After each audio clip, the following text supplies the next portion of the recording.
Hey there friends, in this video I'm going to be showing you how to export your ChatGPT's saved memory data.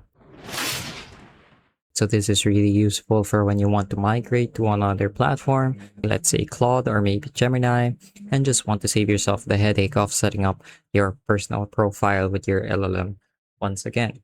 So to get started, you're going to want to sign into ChatGPT using your associated email account.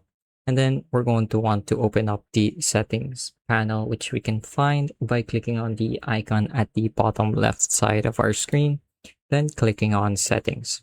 So this opens up a small window and we're going to navigate to data controls. And then here we're interested in the option export data.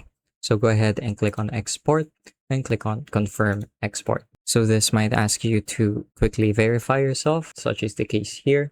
And all you have to do is open up your email and type in the login code.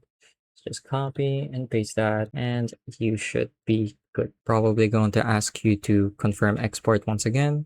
And once you click on confirm export, you should receive an email just like this. So as you can see, it says here, you recently requested a copy of your ChatGPT data, and we have started preparing your data export. So this can take anywhere between 24 or 48 hours. So just keep an eye on your email. Once you've received a notification that it's finished, however, you should be able to open it and then click on the download link that they have sent over. Then you're going to download the file, and the file should contain all your ChatGPT data, including your chat history, as well as your saved memories. That's pretty much it for this video. It's pretty quick and pretty easy, although it does involve a little bit of patience. I hope I was able to teach you something new and something useful. And as always, thank you for watching.